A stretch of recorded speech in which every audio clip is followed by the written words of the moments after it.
Assalamualaikum warahmatullahi wabarakatuh. Waalaikumsalam warahmatullahi wabarakatuh. Om Swastiastu, Shalom, Namo Buddhaya, salam kebajikan dan salam sejahtera bagi kita semua. Selamat pagi anak-anak. Pagi, Pak. Gimana kabar kalian hari ini? Alhamdulillah, luar biasa. Allah. Oke, alhamdulillah semuanya baik-baik aja ya. Ya. Oke anak-anak, sebelum kita mulai pembelajaran, kita berdoa terlebih dahulu menurut agama dan kerja masing-masing. Ya, silakan kepada kakak kelas untuk menyiapkan. Oke, duduk siap. Kita mulai. Sudah selesai. Oke, sebelum pembelajaran kita mulai, kita biar fokus semuanya harap simpan dulu ya sesuatu yang teman belajar. Simpan dulu HP-nya anak. Ya, oke. Siapkan semua gurunya ya. Ya, sudah siap semuanya? Jawab ya. Iya. Anak, minggu kemarin kita sudah selesai bab gelombang ya. Sekarang kita masuk ke bab baru. Ya, kita akan masuk ke bab kalor ya. Nanti ini ada 3 pertemuan ke depan kita akan membahas tentang kalor. Semuanya sudah siap belajar? Siap. Oke, bagus ya. Nah, nanti di bab kalor ini kita akan pelajari yang pertama suhu dulu. Nanti apa itu suhu, kemudian bagaimana hubungannya dengan kalor. Ya, kita pelajari kalor juga. Dan khusus di pertemuan ini kita akan pelajari tentang perpindahan kalor. Nah, Bapak sampaikan dulu tujuan pembelajaran kita hari ini. Itu yang pertama, harapannya kalian mampu memahami konsep suhu terhadap perubahan wujud zat cair, kemudian mampu menganalisis faktor penyebab perpindahan kalor, dan yang ketiga mengaplikasikan konsep kesetimbangan kalor dalam persamaan matematis, dan yang terakhir adalah menerapkan konsep kalor dalam pemecahan masalah kehidupan sehari-hari. Oke, gitu ya.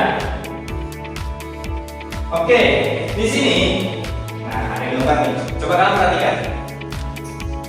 Ini ada gambar hujan, kemudian ada orang kedinginan. Nah, kenapa sih saat hujan itu kita merasa kedinginan? Ada yang tahu? Ya, silakan kan. Udara. Ya, udara kita apa tuh? Dingin. Udara yang dingin, suhunya? Rendah. Suhunya rendah atau dingin ya. Lama-lama suhu air itu semakin turun hingga ke titik bekunya. Itu yang menyebabkan si air itu membeku. Gitu. Nah, perpindahan energi tadi itu disebut kalor. Ya. Jadi gitu. Jadi sudah paham apa itu suhu dan kalor? Anak-anak? Ya. Sudah ya. Oke, jadi energi yang berpindah itu disebut apa tadi? Kalor. Nah, ngomong-ngomong cara bikin es, cara membekukan air ya. Kalian coba tonton video ini. Pernah dengar yang namanya es lilin atau es goyang? Pernah ya? Kita coba tonton video ini. Ada yang tahu es lilin atau es goyang? Dulu namanya es lilin, sekarang es goyang. Es lilin atau es goyang ini berasal dari Bandung, Jawa Barat. Disebut es goyang karena cara pembuatannya, adonan cair dari susu, santan, dan gula dimasukkan ke dalam cetakan. Kemudian cetakan itu yang dikelilingi oleh es batu itu diberi garam. Setelah diberi garam, kemudian tinggal digoyang-goyangkan seperti ini.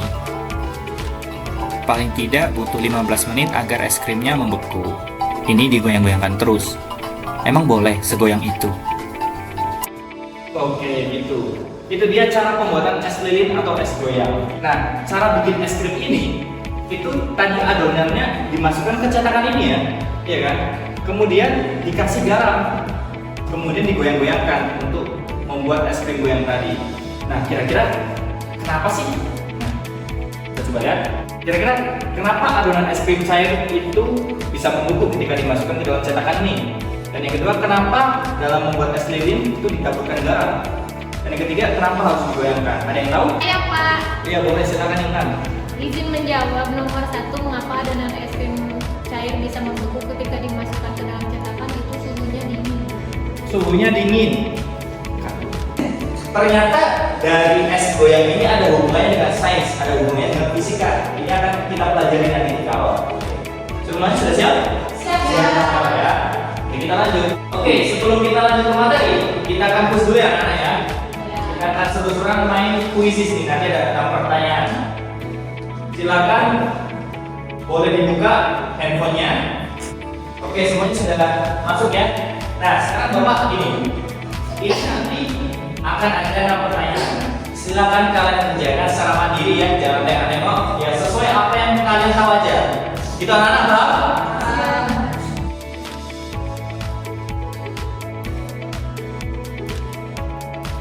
Oke, yang mendapatkan nilai tertinggi Lucky dengan rangkapnya ikan dan yang ketiga Tika.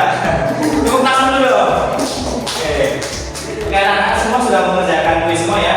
Nah, sekarang dari hasil itu Bapak mau bagi kelompok nih. Nanti kalian akan mencari tahu hubungan apa sih sebenarnya yang terjadi pada SW yang tadi, apa hubungannya dengan kalor. Nah, itu kalian akan diskusikan. Nah, kelompoknya akan Bapak bagi. Oke, anak-anak sudah berkelompok semuanya ya. Nah, sekarang ada LKPD ya, ini buat panduan kalian. Bapak akan bagi untuk kelompok Lucky, ini untuk kelompok Tika dan Anis. Nah, kita akan melakukan praktikum sederhana tentang perubahan kalor anak-anak ya. Silakan baca dulu LKPD-nya dan siapkan device kalian untuk melakukan praktikum ini ya. Silakan kalian boleh scan ini, nanti akan saya pandu setelah kalian membuka linknya. Ya. Lalu kalian tempatkan besi sama airnya ini ke masing-masing kompor. Ya. Nah, yang besi ini kita panaskan selama 10 detik. Nah, kalian amati tuh perubahan kalornya dan suhunya bagaimana, kenaikan di termometernya seperti apa. Oke. Kalau air kita dinginkan selama 10 detik. Amati juga tuh perubahan kalornya gimana, energinya itu gimana dan termometernya seperti apa. Nah, kalau sudah kalian campurkan besi ini ke dalam air ini, kita masukkan es ini. Nah, nanti akan terjadi perubahan tuh. Nah, itu yang kalian amati gimana perubahan kalornya, kemudian suhunya bagaimana. Itu nanti akan ada hubungannya dengan kesetimbangan kalor. Gitu. Sejauh ini ada pertanyaan anak-anak? Belum ya? Kalau sudah melakukan praktikum, kalian jawab pertanyaan yang ada di LKPD. Sampai sini jelas? Oke, silakan mengerjakan. Ini biasa. Pak, yang besi itu dipanaskan. Iya, pasti dipanaskan. Air didinginkan. Betul. Kok airnya didinginkan?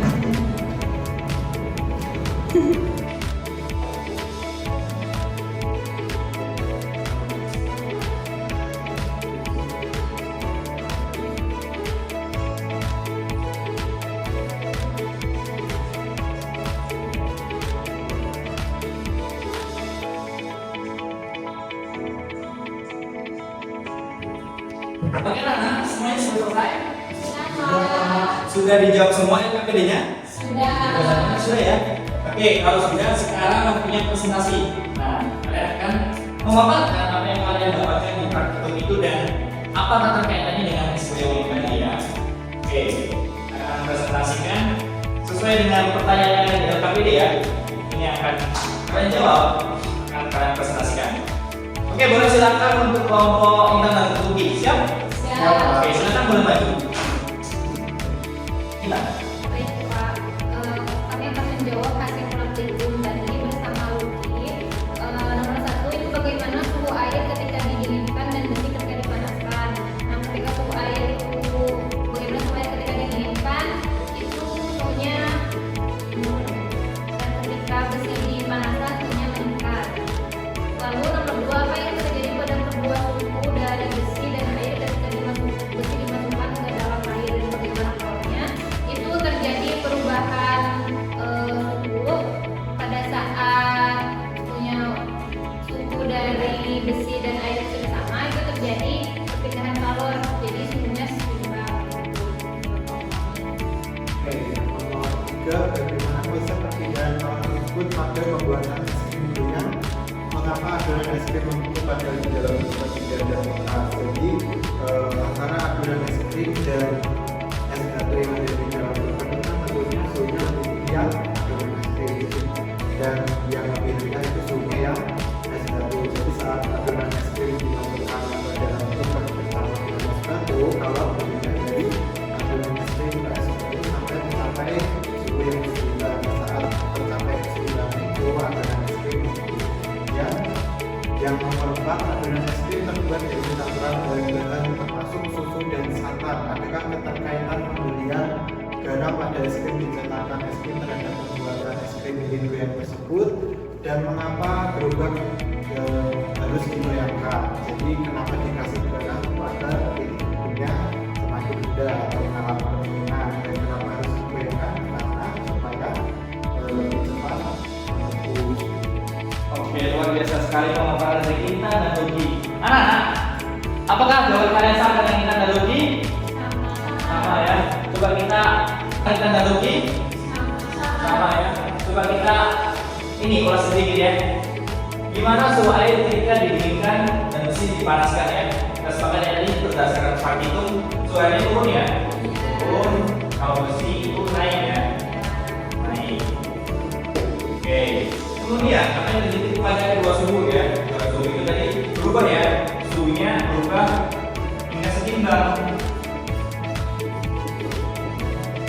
Oke anak-anak, tadi sudah dipresentasikan ya. Kalian luar biasa sekali jawabannya. Karena sudah cukup jauh dan cukup paham ya gimana tadi cara kerja kenapa es krim bisa membeku ya, es krim lilin atau es goyang. Nah, sekarang Bapak akan jelaskan ya, akan tambahkan penjelasan kenapa apa sih sebenarnya yang terjadi pada pembukaan itu ya. Ini, nah kita mulai dari kenapa zat saya bisa membeku soalnya air ya. Sebenarnya apa sih yang terjadi ya? Kita tahu bahwa untuk membukukan air kan itu dibutuhkan titik beku ya, sebesar 0 derajat Celcius. Pada suhu ini air bisa membeku. Nah ternyata pemberian garam tadi itu untuk menurunkan titik beku es batu ya. Es batu itu kan dari air ya, yang mana suhunya itu kalau waktu itu 0 derajat.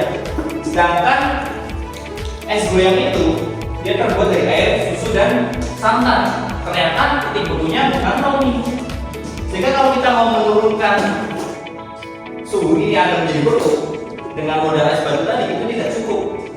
Kenapa? Karena adonan ini untuk membuat es krim itu ternyata titik bekunya minus 3 derajat. Berarti kita butuh titik beku yang lebih rendah daripada minus 3 derajat ini. Makanya tadi ditambahkan garam. Nah ternyata dengan menambah garam itu bisa menentukan beku air jadi minus 17 derajat ya. Jadi untuk membukukan es krim tadi yang minus 3 derajat cukup nggak? Cukup kan? Karena dia lebih dingin. Nah pada saat ini, pada saat es krim kita langsung mencetakkan, kemudian es batu itu kita sudah di garam ya, maka akan terjadi perpindahan calor ya. Perpindahan calor dari yang suhunya tinggi ke rendah. Yang suhunya tinggi itu adalah es krim, yang suhunya rendah itu es batu. Maka akan terjadi perpindahan calor hingga keadaannya setimbang ya. Pada saat itu terjadi pembekuan. Kemudian yang terakhir itu kenapa harus digoyangkan? Ternyata dengan digoyangkan es krim ini itu bisa membeku secara rata karena suhu di sekitarnya itu menjadi homogen atau menjadi rata. Itu alasan kenapa digoyang. Tentu ya kenapa adonan es krim tadi bisa membeku ketika dimasuki ke cetakan, dan kenapa membuat es lilin atau es goyang itu harus dicampurkan garam, dan terakhir kenapa harus digoyangkan gitu. Anak-anak semua sudah paham? Semua sudah paham ya? Oke, mungkin kita cukupkan pembelajaran kita hari ini. Kita sudah melalui banyak belajar ya tentang kalor. Oke, sebelum kita tutup, berdoa terlebih dahulu menurut agama dan budaya masing-masing. Silakan berdoa, disiapkan untuk berdoa.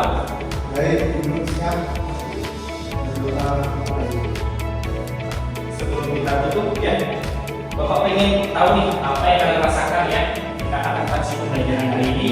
Silakan kalian scan barcode di sini ya. Apa yang kalian rasakan, bagaimana belajar hari ini, apakah menyenangkan atau membosankan ya. Silakan kalian tuliskan apa yang kalian rasakan di sini. Kalau misal kalian kurang paham atau dan sebagainya, tuliskan saja di sini. Karena silakan scan. Sampai ketemu lagi di pertemuan depan. Wassalamualaikum warahmatullahi wabarakatuh.